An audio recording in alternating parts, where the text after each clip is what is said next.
तीन राज्यों में चुनावी जीत के बाद एक बात यह साबित हो चुकी है कि प्रधानमंत्री नरेंद्र मोदी की जीत की गारंटी का नैरेटिव चला। प्रधानमंत्री नरेंद्र मोदी ने भारतीय जनता पार्टी हेडक्वार्टर पर आकर के जब अपना संबोधन दिया तो पीएम ने कहा, मोदी की गारंटी का मतलब यह कि गारंटी पूरी होने की गारंटी। एमपी से लेकर के छत्तीसगढ़, छत्तीसगढ़ से लेकर के राजस्थान तक प्रधानमंत्री नरेंद्र मोदी जब जब गए उन सीटों पर बीजेपी के लिए पीएम का भाषण, पीएम की रैली कितना बड़ा गेम चेंजर साबित हुई, पहला सवाल।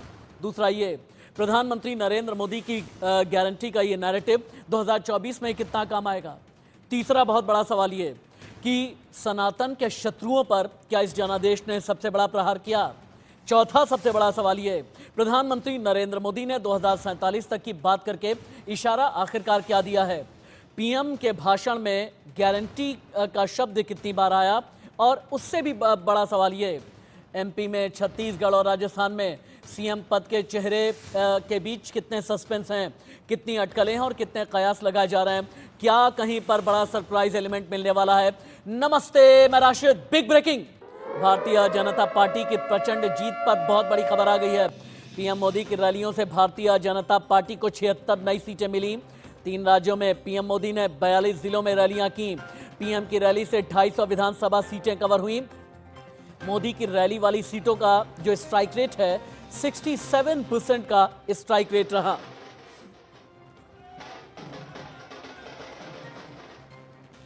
तो जनादेश ने साबित किया कि एक ही गारंटी चलती है, वो है प्रधानमंत्री नरेंद्र मोदी की गारंटी। भारतीय जनता पार्टी ने यह बताया संगठन की मजबूती क्या होती है। बीजेपी ने कांग्रेस को यह आईना दिखाया कि सिर्फ पनौती जैसे शब्दों के साथ में आप नैरेटिव ना सेट करें। भारतीय जनता पार्टी की यह जीत कांग्रेस के लिए भी संदेश है और यह बताने के लिए काफी है कि इंडी अलायंस की दरार बनने से पहले ही जिस तरह की पड़ी, और अब 6 दिसंबर को आप जो अगली मीटिंग करने वाले हैं उससे पहले आपको सियासी आईना देखने की जरूरत है। आपको समझने की जरूरत है भारतीय जनता पार्टी की तैयारी क्या होती है। आपको समझने की जरूरत है प्रधानमंत्री नरेंद्र मोदी के चेहरे की विश्वसनीयता क्या है। आपको समझने की जरूरत है कि जब पीएम वंचितों की बात करते हैं, जब पीएम पिछड़ों की बात करते हैं तो इसका मतलब क्या है। आपको समझने की जरूरत है जातिगत जनगणना का कार्ड खेल लेने भर से आप चुनाव नहीं जीत जाया करते हैं। बीजेपी ने एक चुनावी गाना भी तैयार किया है। यह चुनावी गाना भी मोदी की गारंटी पर है। रहा वो राह सही जो जनहित में हो, चुना वही सपने नहीं हकीकत बुनते, तभी तो सब मोदी को चुनते, तभी तो सब मोदी को चुनते। भारत को ही माने अपनी माता, देश की जनता है उसका विधाता, नाम से पहले वो काम को चुनता, तभी तो उसकी हर कोई सुनता। अब जीत के बाद हर राज्यों में Bharatiya Janata party super active है। ऑब्जर्वर यानी पर्यवेक्षक भेजे जाएंगे, लेकिन कहा यह जा रहा है कि दिल्ली से ही आलाकमान को तय करना है। सवाल ये, छत्तीसगढ़, राजस्थान, मध्य प्रदेश में क्या बड़ा सरप्राइज एलिमेंट मिलने वाला है। मध्य प्रदेश में लाडली बहना योजना और लाडली लक्ष्मी के नाम पर शिवराज सिंह चौहान का यह दावा कि जीत मिली है, लेकिन क्या एमपी में शिवराज सिंह चौहान के अलावा किसी और पर दांव चला जाएगा। राजस्थान में बाबा बालकनाथ, राजस्थान में गजेंद्र सिंह शेखावत, वसुंधरा राजे, दिया कुमारी के बीच क्या कोई चौंकाने वाला नाम सामने आएगा। लेकिन छत्तीसगढ़ से करता हूं मैं शुरुआत। छत्तीसगढ़ की जीत के बाद भारतीय जनता पार्टी एक्टिव हो गई है। बीजेपी ने सारे विधायकों को रायपुर बुला लिया है। ओम माथुर और मनसुख मंडाविया रायपुर पहुंच गए हैं। छत्तीसगढ़ सीएम पद की रेस में कई नाम सामने आ चुके हैं। इस वक्त की बिग ब्रेकिंग, अभी की बड़ी खबर, सीएम की रेस में डॉक्टर रमन सिंह, विष्णुदेव और अरुण साव का नाम आगे चल रहा है। ये अभी की बड़ी खबर ये बताने के लिए काफ़ी है कि छत्तीसगढ़ सीएम पद की रेस में कई नाम सामने आए हैं। डॉक्टर रमन सिंह, विष्णुदेव और अरुण साव का नाम आगे चल रहा है।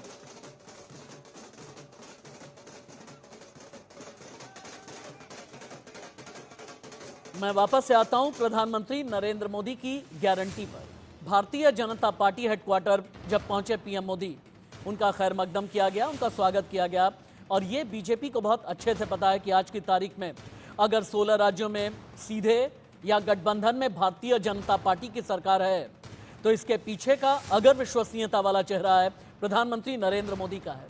प्रधानमंत्री नरेंद्र मोदी ने जनता के लिए, जनता के हित में जितने फैसले किए, प्रधानमंत्री नरेंद्र मोदी के पिछले 9.5 साल में जो केंद्र सरकार की नीतियां रही, उसके नाम पर आज की तारीख में 16 राज्यों में भारतीय जनता पार्टी काबिज है। क्या है मोदी की गारंटी का मतलब? क्या मोदी की गारंटी बीजेपी की जीत की वारंटी है? खुद सुनिए। और कुछ लोग तो कह रहे हैं कि आज की इस हैट्रिक ने 24 की हैट्रिक की गारंटी दे दी है। साथियों,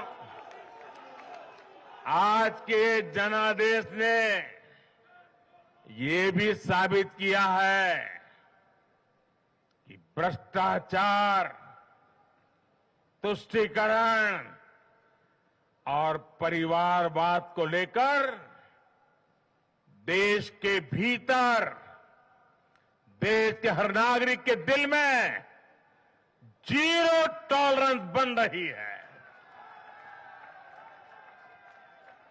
आज देश को लगता है कि इन 3 बुराइयों को खत्म करने में अगर कोई प्रभावी है तो वो भाजपा ही है। वहीं राजस्थान में भी तेज हो गई है सीएम के चेहरे पर अटकलें। वसुंधरा राजे पूर्व सीएम रह चुकी हैं, क्या उनका नाम आगे होगा? बाबा बालकनाथ के नाम पर भी कयास लगाए जा रहे हैं। राजस्थान में तिजारा सीट से सांसद बाबा बालकनाथ ने चुनाव लड़ा। इसके अलावा राजघराने से आती हैं दिया कुमारी का नाम भी राजस्थान सीएम की रेस में है। सूत्रों से हमें जानकारी मिली है गजेंद्र सिंह शेखावत, सतीश पूनिया का नाम भी चर्चा में बहुत आगे है। इस वक्त की बिग ब्रेकिंग, अभी की बड़ी खबर, ये टॉप स्टोरी है। राजस्थान में भी कई नाम आगे चल रहे हैं। लेकिन प्रधानमंत्री नरेंद्र मोदी और राज्यों के जनादेश ने आईना दिखाया जाति आधारित जनगणना के नाम पर जाति वाली पॉलिटिक्स करने वालों को, इंडिया अलायंस वालों को। जब कांग्रेस और बाकी दलों को ये लगा कि जाति आधारित जनगणना का दांव बिहार से जो निकला है ये राजस्थान, एमपी, छत्तीसगढ़ में भी चल जाएगा, नहीं चला। इन राज्यों की जनता ने यह बताया कि जाति के आधारित पर अगर विभेद करने की आप कोशिश करेंगे तो उनके सामने मोदी की जीत की गारंटी वाली लकीर ज्यादा बड़ी है। जाति आधारित राजनीति करने वाले लोगों पर कितना करारा प्रहार प्रधानमंत्री ने किया है, अब ये देखिए। साथियों, भाजपा सबका साथ सबका विकास के मंत्र को लेकर के चल रही है। भाजपा सरकार के हर योजना का लाभ गरीब को बिना किसी भेदभाव के मिलता है। मोदी के लिए इस देश में गरीब ही सबसे बड़ी जाति है। हमारी सरकार के लिए गरीब कल्याण सबसे बड़ी प्राथमिकता है।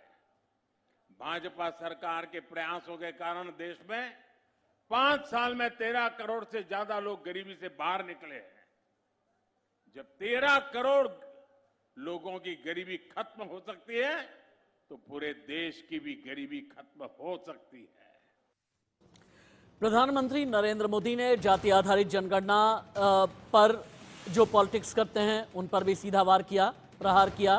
प्रधानमंत्री ने इनडायरेक्टली यह भी बताया कि सनातन के जितने शत्रु होंगे, सनातन धर्म का अपमान करने वाले जितने लोग होंगे, उन पर भी सीधे अटैक पीएम ने किया। और हाँ, याद है ना आपको राजस्थान के बाड़मेर में राहुल गांधी ने किस तरह से पनौती वाला नैरेटिव छेड़ा था, इस नैरेटिव को भी किस तरह से नकारा गया है जनादेश ने एकदम क्लियर बता दिया है। मेरे साथ में पॉलिटिकल एनालिस्ट अजीत मेंदोला हैं, मेरे editorial director Alok Mehta sir भी हैं, अरविंद मोहन जी थोड़ी देर में मेरे साथ में जुड़ने वाले हैं, और छत्तीसगढ़ की राजधानी रायपुर से लाइव मेरे साथ में थोड़ी देर में अनन्या होंगी, भोपाल से वंदना सिरोही, जयपुर से विष्णु शर्मा भी जुड़ने वाले हैं। एक एक करके सभी के पास में हम जाएंगे। और दिल्ली बीजेपी हेडक्वार्टर पर हलचल कितनी तेज है, पिछले 12 घंटे में कितनी बड़ी मीटिंग चली है, संसदीय दल की बैठक में क्या निकल करके सामने आया, एक एक अपडेट आप तक पहुंचाऊं। उससे पहले आलोक मेहता सर, सबसे पहले आपके पास आते हुए, क्या मोदी की गारंटी वाले नैरेटिव की लकीर देश में सबसे बड़ी है? क्या प्रधानमंत्री नरेंद्र मोदी की विश्वसनीयता है कि आज देश में 16 राज्यों में बीजेपी की डायरेक्टली या फिर गठबंधन में सरकार है?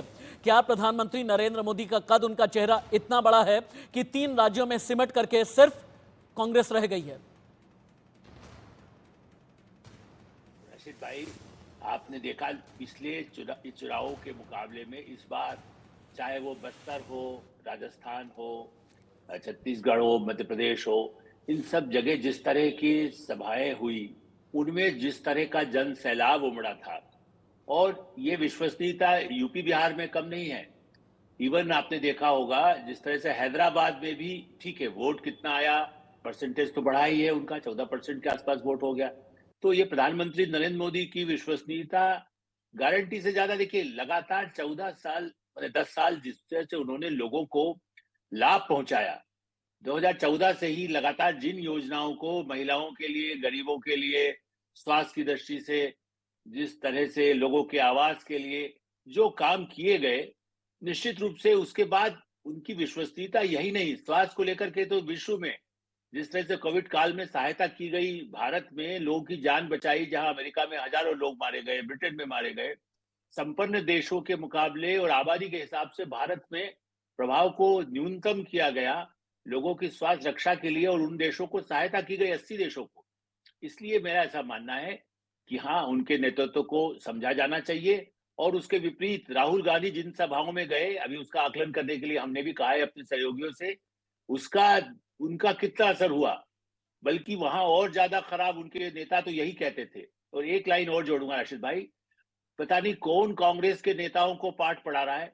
डॉक्टर अंबेडकर ने जाति वाले मुद्दे को, जो आपने शुरू किया था, उस पर उन्होंने जाति वाले मुद्दे को उन्होंने गलत बताया था, जाति के आधार पर नहीं होना चाहिए। वो दलितों के आगे पूरे समाज को उनके समकक्ष लाने की बात करते थे मैंने। और ये बात किसने कही? मैंने नहीं कही, राजीव गांधी के बहुत एक घनिष्ठ सहयोगी रहे, कल परसों उन्होंने बाकायदा जब परिणाम आ रहे थे उस समय उन्होंने कहा कि भाई अंबेडकर तो मैं पढ़ रहा, लेकिन हमें तो कभी पूछता ही नहीं है। हम अंबेडकर नेहरू पर वो लगातार काम करते हैं, आज भी कर रहे हैं, उनके विचार पर चाहे, मैंने हमारे दूसरे विचारों को तो आप छोड़ दिए कि बीजेपी वाले प्रभावित होते हैं। पत्रकार के नाते हम कहेंगे कि जाति वाला कार्ड चलाना जिसने वीपी सिंह ने जो शुरू किया, उससे कितने लोग प्रभावित हुए, आज तक प्रभावित हैं। और पार्टी उसके बाद कांग्रेस का बेड़ा गर्क तब शुरू हुआ था, आज फिर से राहुल गांधी उसको डुबोने के लिए काम किए हैं। तो मोदी जी के मुकाबले में राहुल गांधी मैंने जीरो से भी नीचे कुछ होता हो तो वो देखा जा सकता है। मध्य प्रदेश को लेकर के भी एक इनसाइड स्टोरी आ गई हमारे पास। एमपी में बीजेपी की जीत के 5 बड़े फैक्टर सामने आए हैं। लाडली बहना योजना, प्रधानमंत्री नरेंद्र मोदी का चेहरा जनता के बीच सुपरहिट रहा। बीजेपी के माइक्रो मैनेजमेंट से, यानी घर घर जाकर, गली मोहल्ले जाकर के जिस तरह का मैनेजमेंट किया गया, ये सुपरहिट रहा। महिला वोटर्स पर फोकस करने की रणनीति भी बहुत ज्यादा कारगर साबित हुई। Micro management Bharatiya Janata party की जीत का बहुत बड़ा फैक्टर बना है। भारतीय जनता पार्टी ने संगठन स्तर पर, जमीन पर जितना ज्यादा काम किया, उस काम ने नतीजे दिए हैं। और उस काम ने यह बताया कि कांग्रेस कितना पीछे जा चुकी है। और एमपी में आप कहीं भी ले लें, बुंदेलखंड, ग्वालियर, चंबल, महाकौशल, मालवा, निमाड़, विंध्य, मध्य भारत, हर जगह कमोबेश भारतीय जनता पार्टी ने प्रचंड बहुमत हासिल किया है, एक बड़ी जीत हासिल की है। बुंदेलखंड की 26 सीट, ग्वालियर चंबल की 34, महाकौशल की 38, मालवा निमाड़ की 66 और विंध्य की 30 और मध्य भारत की 36 सीटें ऐसी रही जहां पर भारतीय जनता पार्टी का प्रभाव नजर आया। हर जनादेश के कुछ संकेत होते हैं।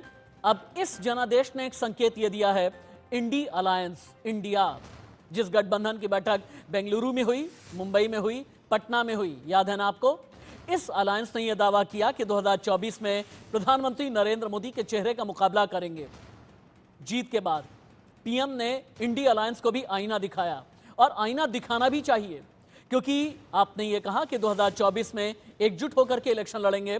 लेकिन समाजवादी पार्टी ने मध्य प्रदेश में कांग्रेस को बहुत ज्यादा नुकसान पहुंचाया।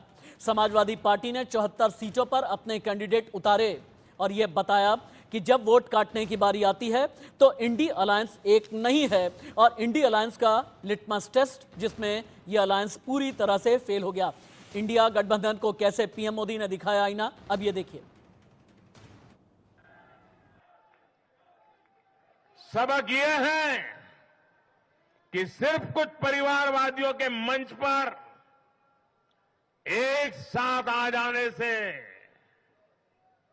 फोटो कितनी अच्छी निकल जाए, देश का भरोसा नहीं जीता जाता। देश की जनता का दिल जीतने के लिए राष्ट्र सेवा का जज्बा होना चाहिए और घमंडिया गठबंधन में रत्ती भर भी वो नजर नहीं आता है। ये इंडिया गठबंधन को आईना दिखाया है प्रधानमंत्री नरेंद्र मोदी ने। मेरे साथ में मेरे consulting editor Arvind Mohan sir भी हैं और अजीत मेंदोला जी भी हैं, उनके पास भी चलेंगे। अरविंद सर, क्या इंडिया अलायंस अपने लिटमस टेस्ट में फेल हो गया? क्या 6 दिसंबर को जो मीटिंग होने वाली है, एक बार फिर से इस बात पर आत्ममंथन करने की जरूरत है कि 2024 में एकजुटता कैसे नजर आएगी? नहीं, इसी मंथन के लिए मीटिंग हो रही है और रिजल्ट पे का विश्लेषण किया जाएगा। उससे भी ज़्यादा बड़ी बात यह है कि इन राज्यों में कोई इंडिया अलायंस के बाकी पार्टनर्स का कोई बहुत स्टेक नहीं था। समाजवादी पार्टी का थोड़ा स्टेक जरूर है मध्य प्रदेश के कुछ पॉकेट्स पे, उससे ज़्यादा नहीं था। और गुस्से में मेरे ख्याल 80 कैंडिडेट दिए, 80 सीट की औकात उनकी नहीं थी और उसका रिजल्ट भी ये बताता है कि जितना कांग्रेस हारी है उससे ज़्यादा समाजवादी पार्टी हारी है। साथ रहेंगे तभी कोई भी इफेक्ट हो पाएगा। ये कांग्रेस के लिए भी मैसेज है, समाजवादी पार्टी के लिए भी मैसेज। असली चीज ये है कि जो कार्ड चले गए नरेंद्र मोदी की तरफ से और विपक्ष की तरफ से, विपक्ष का कार्ड नहीं चला और कांग्रेस का मोदी जी का कार्ड चला है। जो भी मोदी जी ने चला सब सफल हो गया। विपक्ष की ओर से बड़ा मसला उठाया गया कि मोदी को का मुकाबला हम जातिवार सर्वे से करेंगे और ये मसला इन राज्यों में भी अचानक ही आपको दिखाई दिया कि चुनाव में, और राहुल गांधी जिस किस्म की पॉलिटिक्स करते हैं उसमें उनको इतना उत्साह दिखा कि बार बार इसको भाई बहन दोनों और फिर उनके देखा देखी बाकी लोग जाति कार्ड चलाने की बात करते रहे, जातिवाद सर्वे की। लेकिन वही बात भूल गए कि जो मंडल का मसला आया और जिसने देश की पॉलिटिक्स में बड़ा चेंज कर दिया, उसके एक हीरो मैं कहूँगा या एक सिपाहसलार प्रमुख शरद यादव थे। और वो शरद यादव जिंदगी भर जब चुनाव लड़ने की बात आती थी तो मध्य प्रदेश कभी नहीं गए। एक दफे 74 में चुनाव उन्होंने मध्य प्रदेश से लड़ा था, लेकिन उसके बाद वो उत्तर प्रदेश से लड़े और उसके बाद तो पूरा बिहारी में अपने को बिहारी कहने लगे। उनको हिम्मत नहीं हुई कि मध्य प्रदेश जाके लड़े, क्योंकि जाति का कार्ड सिर्फ 1 मिनट के लिए मैं आपको रुकूंगा, क्योंकि राजस्थान की राजधानी जयपुर से विष्णु शर्मा लाइव हैं, एमपी की राजधानी भोपाल से लाइव रिपोर्टिंग कर रही हैं वंदना सिरोही, और छत्तीसगढ़ की राजधानी रायपुर से रिपोर्ट कर रही हैं अनन्या बेदी। लेकिन विष्णु, सबसे पहले आपके पास आते हुए, राजस्थान में सीएम पद को लेकर के कई नाम आगे चल रहे हैं। नाम वसुंधरा का भी है, नाम गजेंद्र सिंह शेखावत का भी है, नाम दिया कुमारी का भी है, नाम बाबा बालकनाथ का भी है। क्या इसके अलावा कोई और सरप्राइज एलिमेंट नाम के तौर पर निकल करके सामने आ सकते हैं?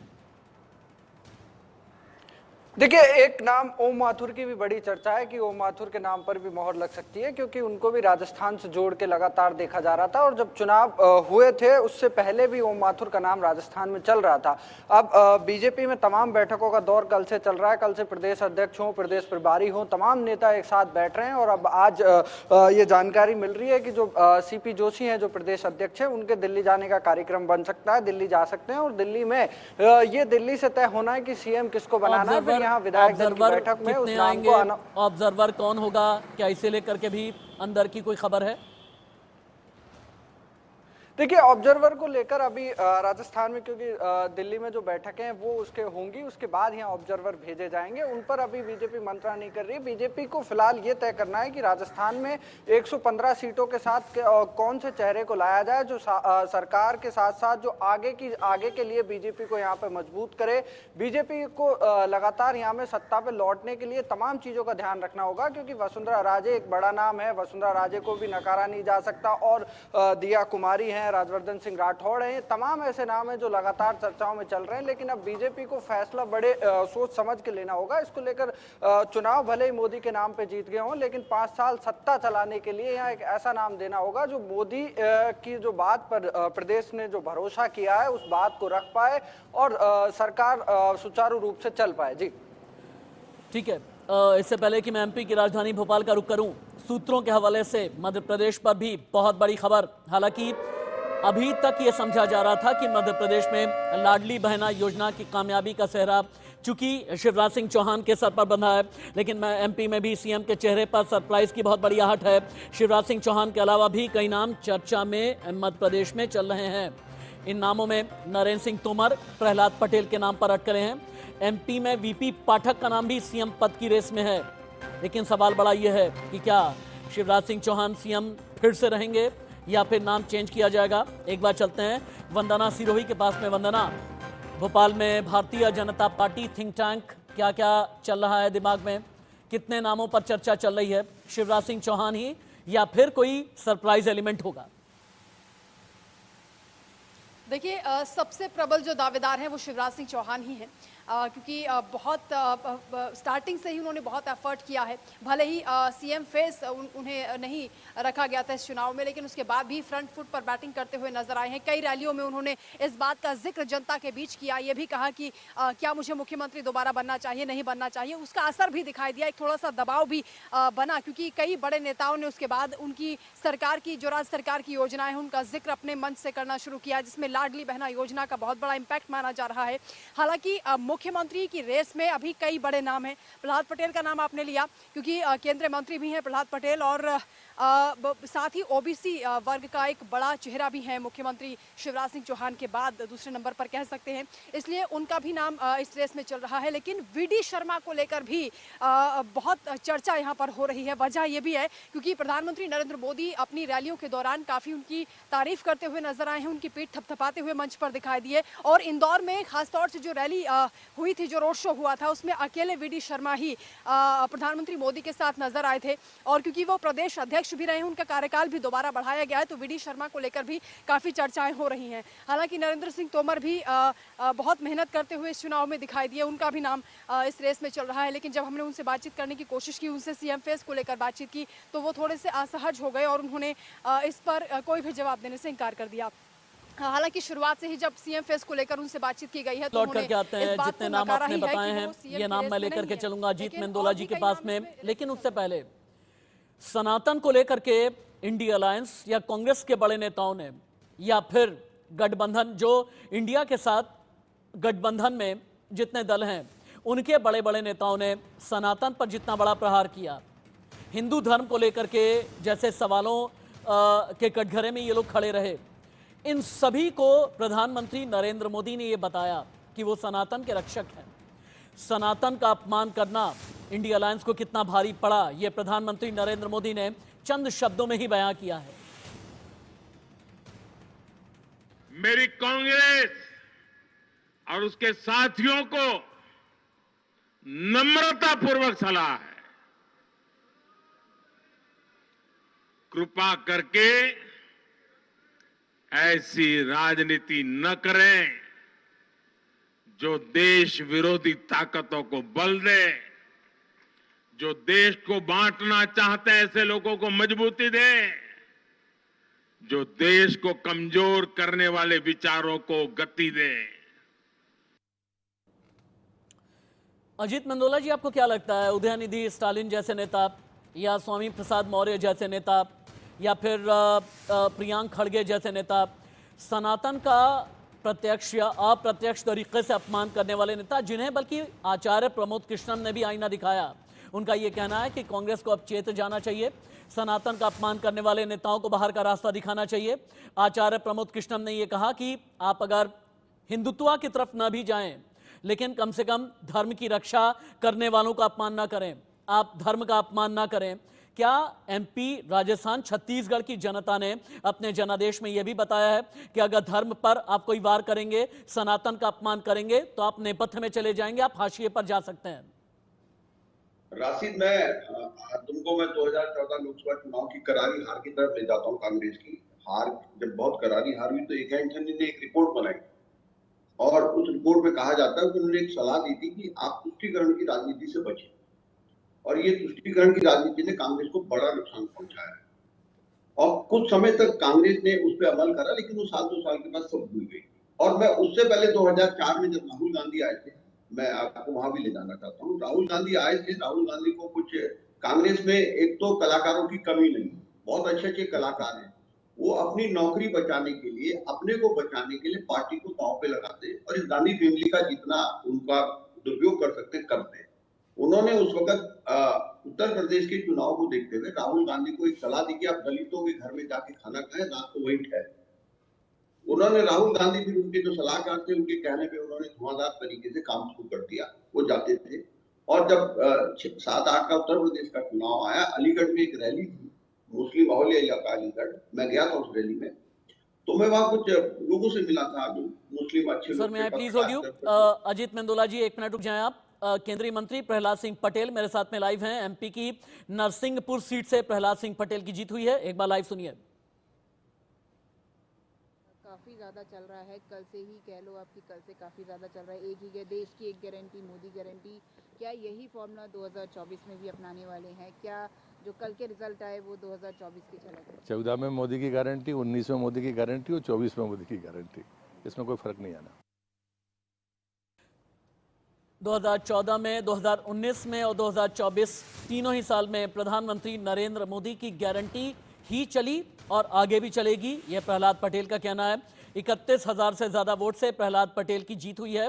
हालांकि संसद सत्र से पहले भी बहुत ज्यादा एक्टिवनेस होने लगी है। एक बार संसद भवन के अंदर की तस्वीरें दिखाएं, टीम प्रोडक्शन कंट्रोल रूम, जो पहली तस्वीरें इंडिया न्यूज के पास में आ रही है।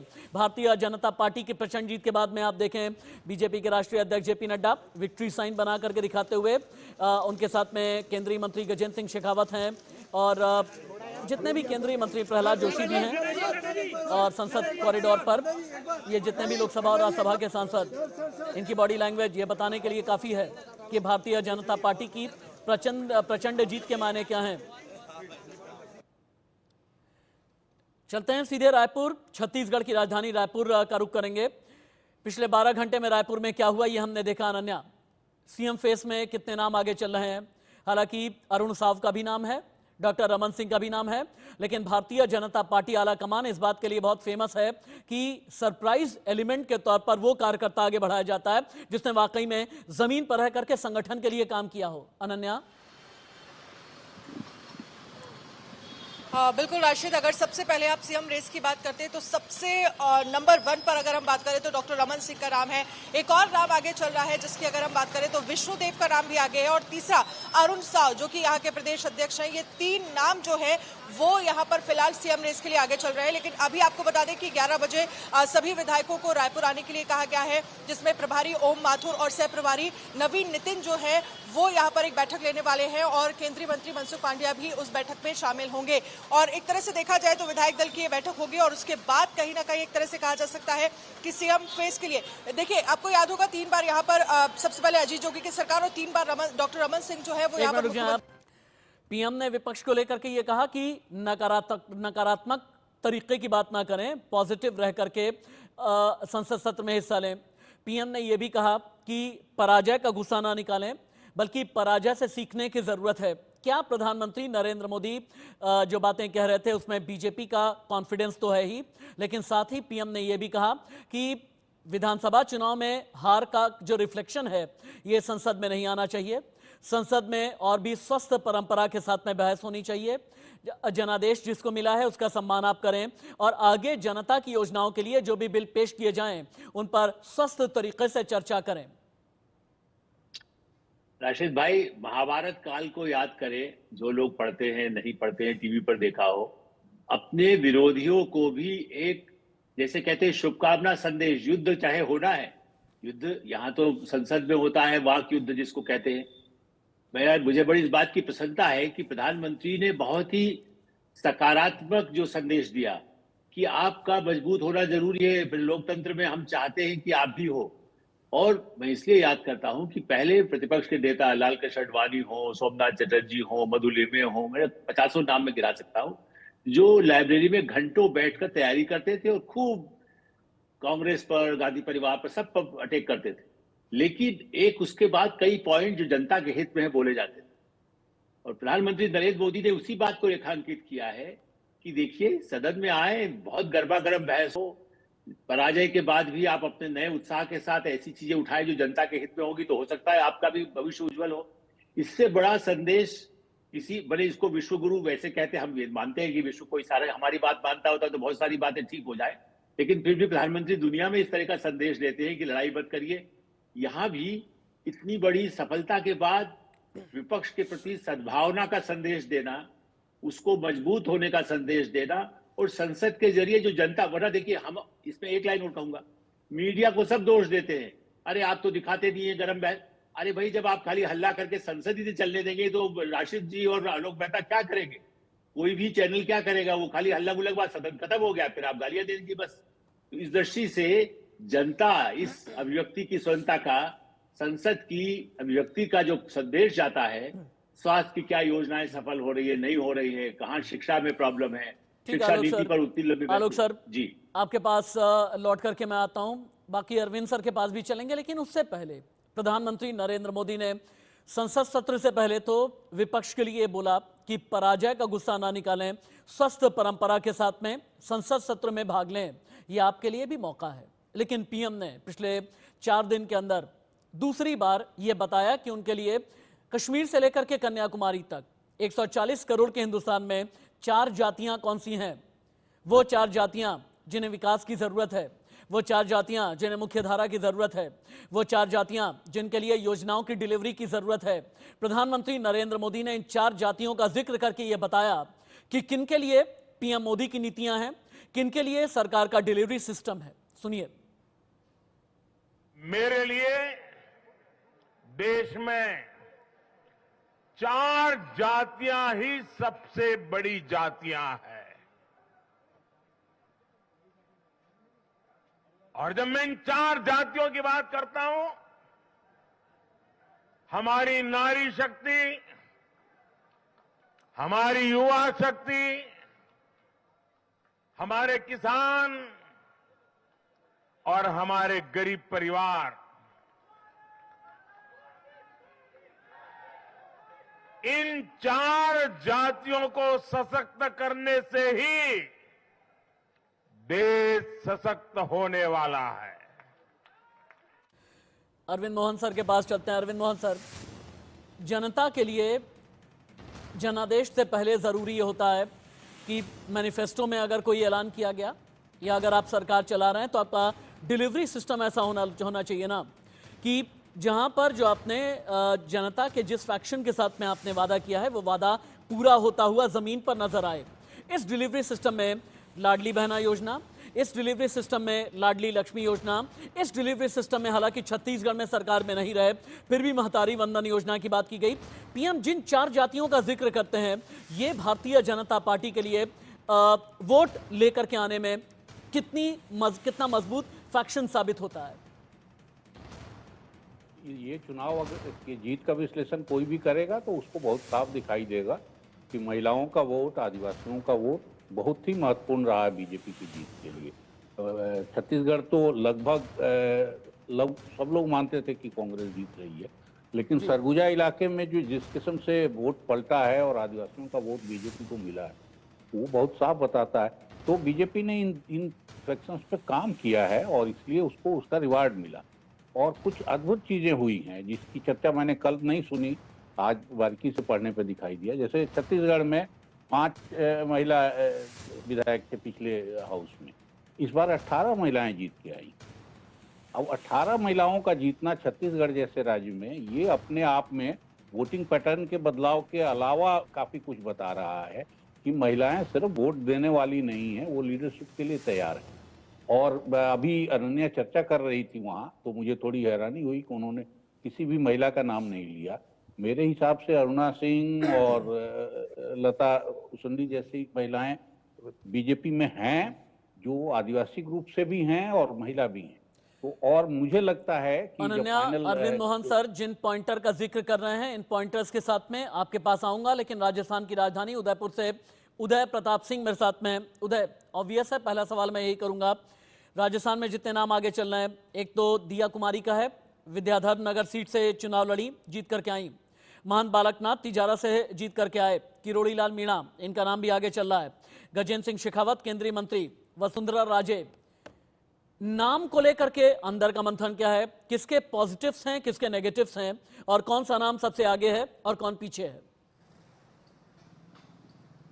जी बिल्कुल राशिद, क्योंकि भारतीय जनता पार्टी की बम्पर जीत हुई है राजस्थान में और 115 सीटें आई हैं, इस वजह से ये अब बड़ा सवाल उठ गया है कि भाजपा किसको बनाएगी मुख्यमंत्री।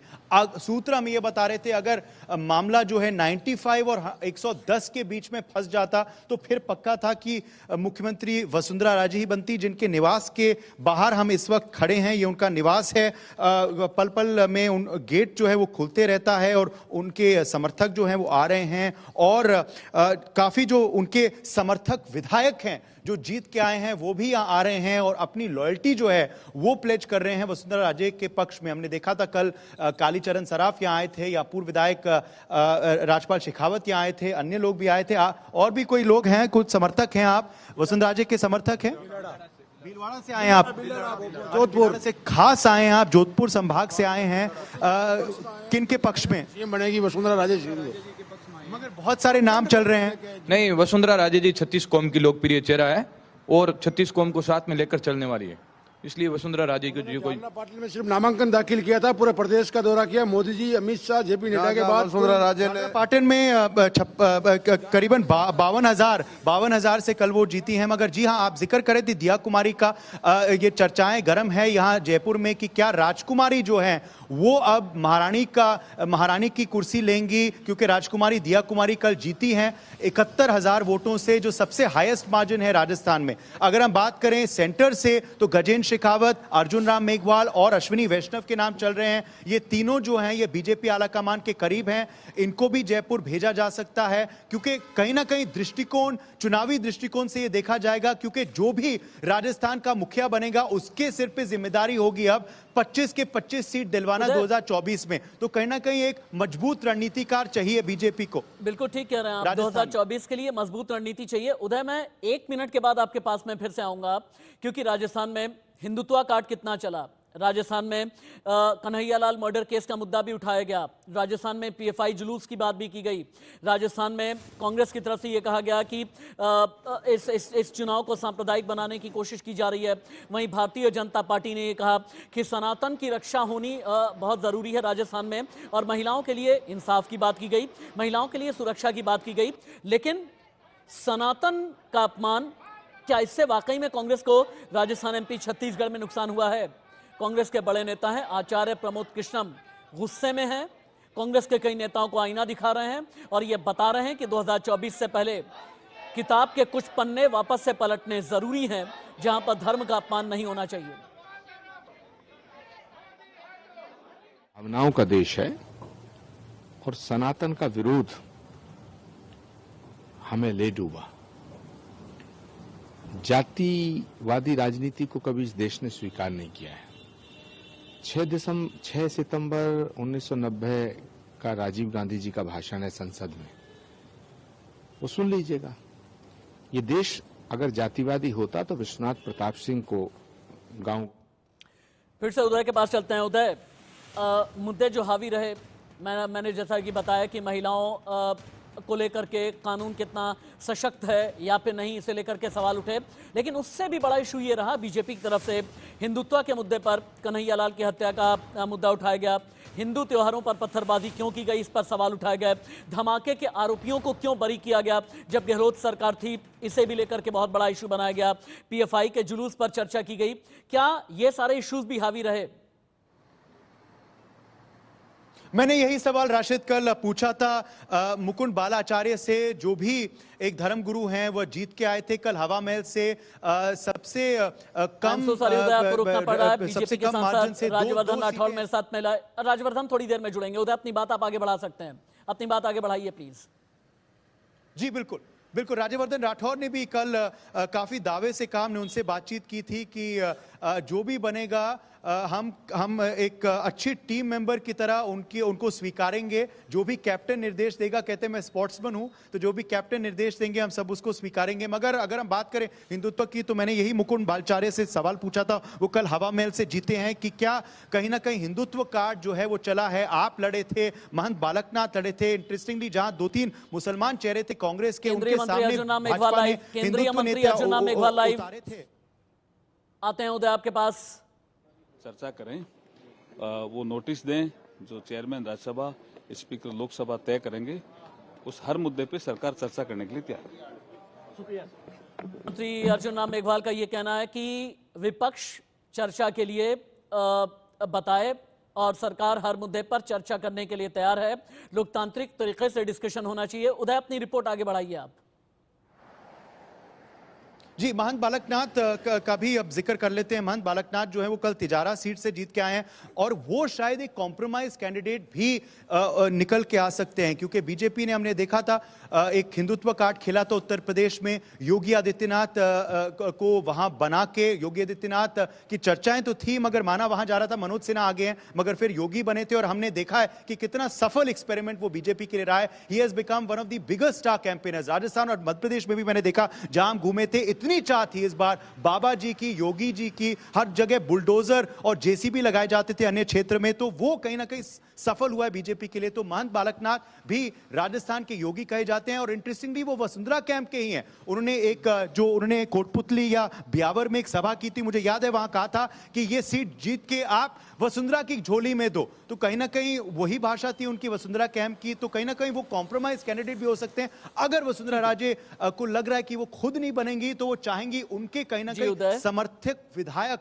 बने और महंत बालकनाथ उनमें से एक है। उदय के साथ ये हो गई राजस्थान की बात, लेकिन अजीत मेंदोला जी, छत्तीसगढ़ ने मुझे बहुत सरप्राइज दिया है। और अगर ऑनेस्टली मैं बताऊं, कांग्रेस के लिए कहा जा रहा था कि कांग्रेस ने जो भरोसे का घोषणा पत्र जारी किया, बीजेपी के महतारी वंदन के जवाब में महतारी न्याय की बात की, गृह लक्ष्मी की बात की, कांग्रेस ने अपनी छवि भूपेश बघेल ने किसान समर्थक वाली बनाई, धान की खरीदी पर पेमेंट बढ़ाया और ओबीसी आरक्षण का मुद्दा उठाया और ओबीसी के नए पोस्टर बॉय भूपेश बघेल को बनाने की कोशिश हुई। चूक कहां पर हो गई फिर भी? राशिद, मैं पहले थोड़ा सा एक मिनट के लिए राजस्थान में क्लियर कर दूं कि अभी बालकनाथ का आप जिक्र कर रहे थे, सतीश पुनिया, ये तमाम लोगों का जिक्र कर रहे थे। इसमें मैं बहुत क्लियर कर दूं, बालकनाथ जी कहीं मुख्यमंत्री के रेस में नहीं है और वो बनेंगे भी नहीं, और वसुंधरा राजे भी शायद रेस में अब नहीं रहेंगी। बिल्कुल नया चेहरा आएगा और यहाँ पर किसी पे फर्क नहीं पड़ता कि मुख्यमंत्री कौन होगा। प्राइम मिनिस्टर मोदी का चेहरा इतने अच्छे तरीके से चल रहा है राजस्थान में कि अगर आप किसी को भी मुख्यमंत्री अजीत जी, आपको रोकना पड़ रहा है। एमपी में बम्पर जीत पर इंडिया न्यूज पर लाइव और एक्सक्लूसिव शिवराज सिंह चौहान, एमपी के मुख्यमंत्री Shivraj Singh Chauhan, live and exclusive. Sir, India news ITV network की तरफ से आपको बहुत बहुत शुभकामनाएं। प्रचंड बहुमतों से बीजेपी ने एक बार फिर से मध्य प्रदेश में सरकार बनाई है, क्या प्रतिक्रिया? जनता का प्यार और आशीर्वाद भरपूर मिला। अगर जनता की सेवा दिल से करते हैं और प्रदेश के विकास को ठीक ढंग से किया जाता है तो लोगों का प्यार और आशीर्वाद मिलता है। प्रधानमंत्री जी के प्रति श्रद्धा और विश्वास, उनका आशीर्वाद और डबल इंजन की सरकार के काम, इन दोनों कामों पर जनता ने भरपूर समर्थन दिया है। समाज के हर वर्ग के कल्याण के काम हमने किए हैं और सबका, भांजे भांजियों का, किसानों का, गरीबों का, लाडली बहनों का, सबका प्यार हमको मिला। 2008 में लाडली लक्ष्मी, 2023 में लाडली बहना और इस बार बहनों ने भाई का साथ दिया और 150 सीट बीजेपी संगठन कह रहा था, लेकिन अब तो 160 के ऊपर बीजेपी पहुंच चुकी है। मुझे तो ये दिखाई देता था कि हम लोग अभूतपूर्व विजय प्राप्त करेंगे, क्योंकि जनता का स्नेह सड़कों पर दिखता था, जहां जाते थे वहां प्यार उमड़ता था। नेता और जनता नहीं थे, हम परिवार के सदस्य थे, तो उस प्यार और आशीर्वाद को देख के लगता था जैसे बहनें गले लगती थी, माथा चूमती थी, सिर पे हाथ फेरती थी, उनकी आंखों में आंसू आ जाते थे और वो कहती थी भैया अपन जीतेंगे। तो इसी का परिचायक था। मैं अभी देख रहा था कई सीटें तो ऐसी है जो 200, 300, 400 इसके बीच में गई, नहीं तो ये आंकड़ा तो पहुंच जाता 180 के पार। मतलब कमलनाथ दिल्ली और भोपाल से दिल्ली के लिए मैं सकारात्मक राजनीति करता हूं, मैं अपने सकारात्मक काम की बात करता हूं, दूसरों पर कोई टिप्पणी मैं नहीं करता। आप कब शपथ लेंगे सर? भारतीय जनता पार्टी तय करेगी। बिल्कुल। मुख्यमंत्री शिवराज सिंह चौहान का ये कहना है कि मुख्यमंत्री चेहरे को लेके भारतीय जनता पार्टी का संगठन और केंद्रीय नेतृत्व तय करेगा। कैमरामैन अजय कटियार के साथ कुलभूषण सक्सेना, इंडिया न्यूज भोपाल। 4 राज्यों में विधानसभा चुनाव के नतीजे आए। मिजोरम की काउंटिंग के बाद फाइनली क्या निकल करके आता है, यह हम आप तक पहुंचाते रहेंगे। एक चीज तय है, प्रधानमंत्री नरेंद्र मोदी के चेहरे ने भारतीय जनता पार्टी को शिखर पर पहुंचा दिया है। प्रधानमंत्री के चेहरे ने, प्रधानमंत्री की विश्वसनीयता ने, प्रधानमंत्री की गारंटी ने 2024 के लिए स्पष्ट संकेत दे दिए हैं। संकेत के अलावा इंडिया अलायंस और कांग्रेस जैसी देश की सबसे पुरानी पार्टी के लिए बेहद जरूरी है कि आत्ममंथन किया जाए, एक डायनास्टी पॉलिटिक्स से आगे निकला जाए, मुद्दों की बात की जाए, योजनाओं की बात की जाए, और उससे भी बड़ी बात यह है कि डिलीवरी की बात की जाए, डिलीवरी मैकेनिज्म की बात की जाए। और जब डिलीवरी मैकेनिज्म की आप बात करें तो महिलाओं को भी प्राथमिकता दें, पिछड़ों को भी आप प्राथमिकता दें। सिर्फ जाति आधारित जनगणना का कार्ड खेल करके अगर आप ये सोचें जाति वाले वोट बटोर लेंगे तो अब ऐसा होने वाला नहीं है। एक छोटा सा ब्रेक, कहीं मत जाइए।